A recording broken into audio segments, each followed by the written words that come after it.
Buenos días, amigas y amigos. Este vídeo trata de la especulación de los fondos buitre. Pienso que este vídeo puede ser interesante para las familias a punto de ser desahuciadas por los mencionados fondos buitres. Y yo recomendaría a todas las familias de este país que pueden tener problemas con estos fondos buitre, tanto las viviendas privadas como las de protección oficial. El vídeo es largo, por lo cual lo voy a dividir en dos. Pienso en esas familias que han sido desahuciadas y no quisiera verme en su lugar. No me importa la audiencia que pueda tener este vídeo. Es decir, no me importa, pero sí que me importan las familias, porque si algunas de ellas no tienen información, el vídeo les puede ser útil. Primera parte. La ley belga contra los fondos buitre. En julio de 2015, el Parlamento de Bélgica aprobó por unanimidad una ley que impide a los fondos buitre recomprar deuda, es decir, obtener por una deuda más dinero del que pagaron por ella.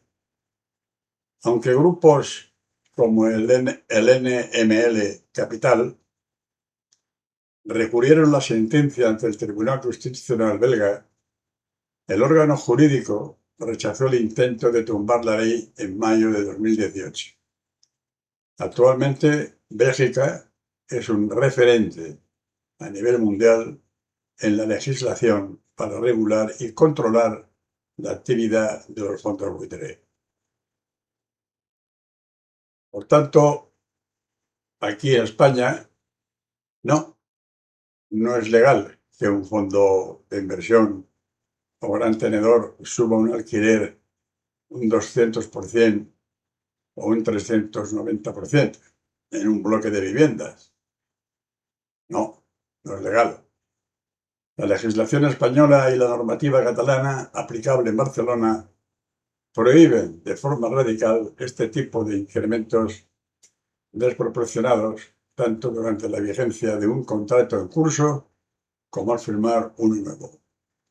Fraude de ley, subidas de precio encubiertas. ¿Has firmado un contrato de alquiler de 5 o 7 años que incluye subidas del precio durante el contrato desvinculadas del IPC? Si es así, ¿vale? Si has firmado, estás siendo víctima de un fraude de ley. Los fondos buitre Blackstone, el primero, están burlando la ley de alquiler con subidas de precios durante el contrato. Y no solo ellos, también agencias y otros propietarios pretenden así saltarse todas las mejoras que conseguimos el pasado marzo con el nuevo decreto de alquiler. Especulación, comprar bajo y vender alto. Básicamente, la dinámica de los fondos buitre consiste en localizar mercados que están pasando por serias dificultades económicas, cercanas a la quiebra o a la bancarrota, como en la crisis de la vivienda de 2008, para comprar a un precio muy inferior al valor nominal, entre el 10 y el 50%, e intentar vender por un valor muy superior. Estos mercados pueden ser desde inmuebles, deuda soberana o titulaciones hipotecarias. Privatización. Los fondos buitre de inversión suelen comprar vivienda en grandes ciudades porque allí la rentabilidad es más alta. Esto genera polémica cuando se acusa a algunas administraciones públicas de vender vivienda pública en vez de crearla y gestionarla. En general, estos fondos buitre buscan zonas con buena calidad urbana, y mucha demanda. Por eso invierten en inmuebles físicos, pisos y edificios donde pueden sacar más beneficio. Además, se critica que algunas administraciones hayan privatizado parte del parque de vivienda pública, viviendas, propiedades del sector público destinadas a uso social, en lugar de producirlo, mantenerlo y administrarlo. Situación.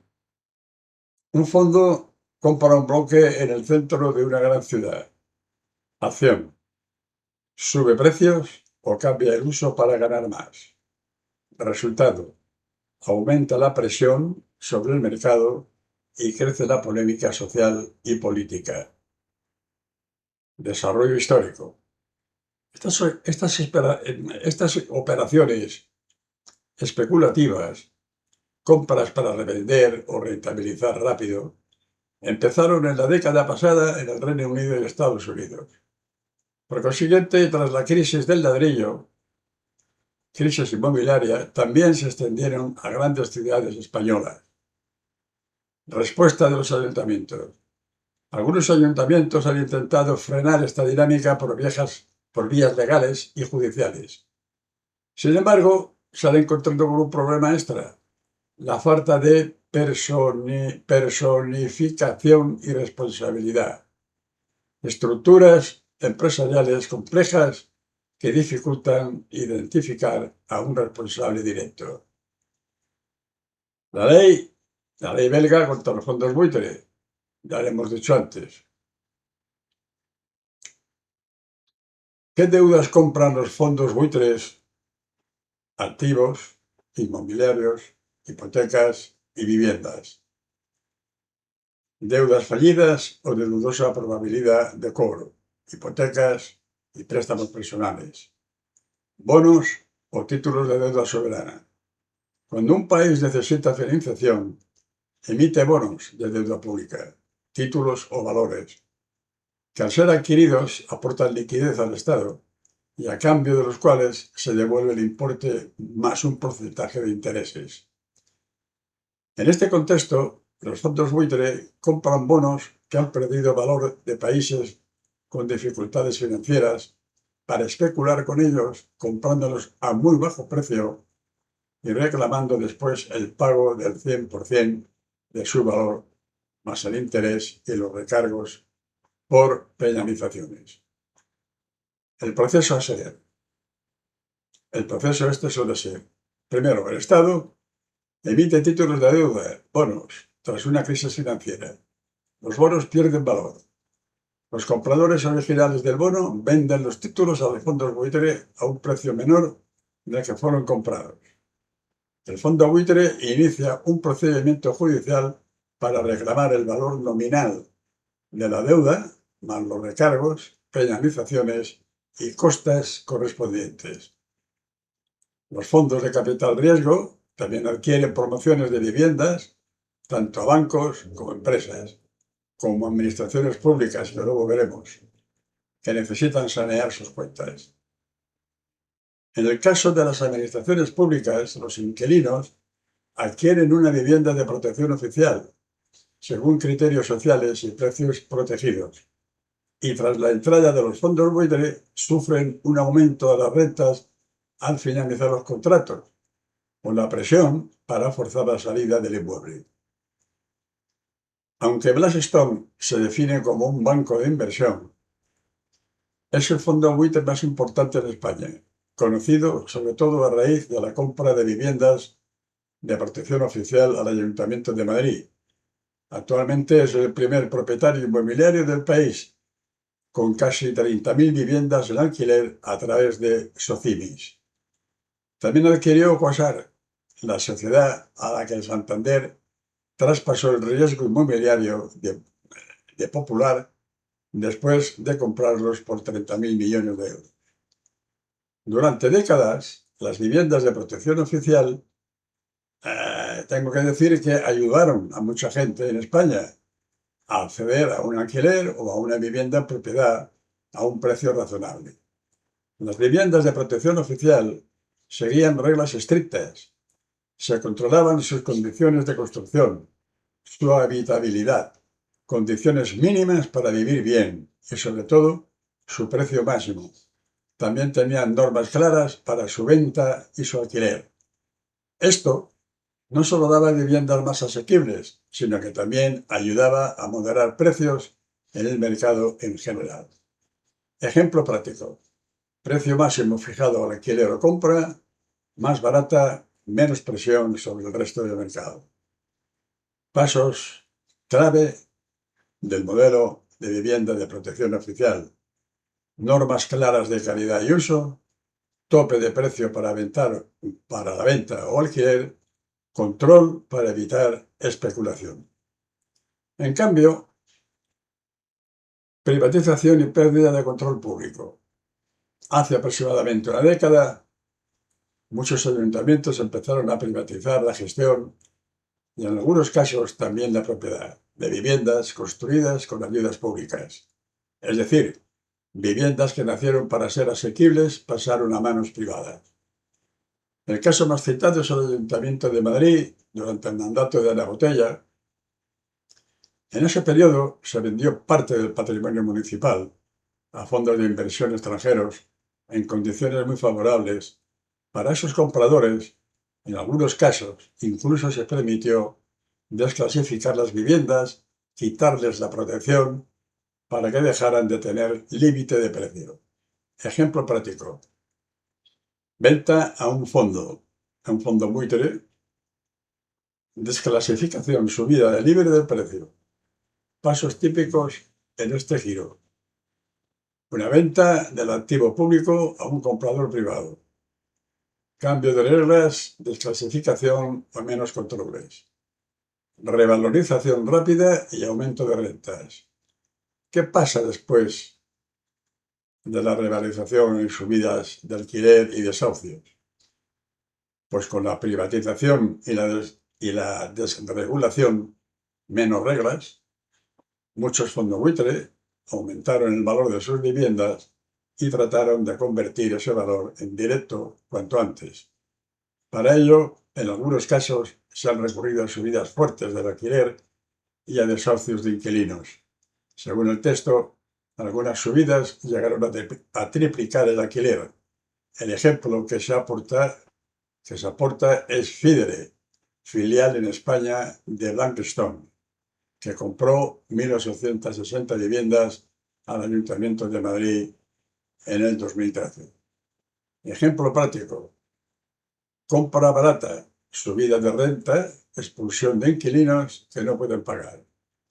Pasos habituales de presión. Subir el alquiler al renovar o revisar condiciones. Si el inquilino no puede asumirlo, se fuerza la salida. Realquilar a precio mayor o venta con plusvalía. Fondos buitre y los ancianos. Los conocidos fondos como fondos buitre, pero también muchos depredadores individuales, se han lanzado a intentar comprar a precio de saldo viviendas que son propiedad de personas mayores mediante la operación de nuda propiedad. Según el artículo 669 del Código Civil, la nuda propiedad es una situación en la que alguien tiene la propiedad sobre algo, pero no el derecho a goce o usufructo, porque se le ha entregado a otra persona. En el caso de los alquileres, por ejemplo, el dueño de una vivienda ostenta la nuda propiedad, pero el derecho de usufructo pertenece al inquilino. En los últimos años, el fenómeno de comprar la nuda propiedad de viviendas de ancianos a bajo precio ha aumentado considerablemente. La paradoja, achaques y picaresca. El texto menciona una paradoja. Algunos técnicos dicen que cuando visitan viviendas hay personas mayores que exageran sus enfermedades o achaques. Lo hacen porque creen que si parecen estar peor, el inversor pagará más por la nula propiedad. Esto se presenta como una mezcla de dureza, se monetiza la cercanía al final de la vida y picaresca se exagera para obtener más dinero. Ejemplo práctico. El mayor aparenta peor salud, cree que sube el precio, negocia mejor, refuerza una lógica cruel del mercado. Pasos de esa dinámica. Pues bien, primero, el comprador pregunta por edad y situación. Segundo, el vendedor intenta mejorar su posición negociadora. Tercero, se fija el precio con esa perfección de tiempo. ¿Quién está detrás de los fondos buitre? Antes eran los inversores locales o las entidades financieras quienes realizaban estas operaciones de compra y venta. Ahora se desconoce quién está detrás de esos fondos buitre, ya que ni siquiera se conoce su nacionalidad o titularidad. Los vecinos, arrendatarios o usuarios de alguno de los edificios comprados solicitan a las administraciones municipales que localicen a los responsables de los fondos buitre para negociar con ellos, algo que resulta totalmente imposible. Están desaparecidos, escondidos. Suele existir un responsable local con poco poder de decisión, pero después está una complicada red internacional sin rostro, que no se ve. Esos son los fondos buitre. A los fondos buitre les da igual dónde invierten. Solo les preocupa que las citadas inversiones tengan una alta rentabilidad. Las ciudades son fruto de una experiencia colectiva de siglos, pero hoy están intervenidas por unos propietarios anónimos que tienen el único objetivo de ganar mucho dinero. Y bueno, pues aquí dejo la primera parte, porque es un poco larga, digo. Esta segunda parte pues será igual que la primera, ¿no? Y yo pienso, como dije al principio, es interesante que vayáis tomando nota de todas las familias que estáis en situaciones extremas de desahucio y, y a estas familias que viven en pisos muy antiguos, que les interesa mucho a los buitre, a los fondos buitre, porque se hacen cargo de esos edificios, ellos los compran muy baratos y luego pretenden echar a todos los inquilinos de esos inmuebles, ¿eh? Así se hacen millonarios y, en fin, con el consentimiento, insisto, con el consentimiento del gobierno de la nación, de las comunidades autónomas y de los alcaldes, ¿vale? Porque luego más adelante veremos cómo de vivienda pública que hace unos años era intocable, ahora han conseguido los fondos buitre desactivar ese concepto, el de vivienda pública. Ya lo veremos. Gracias.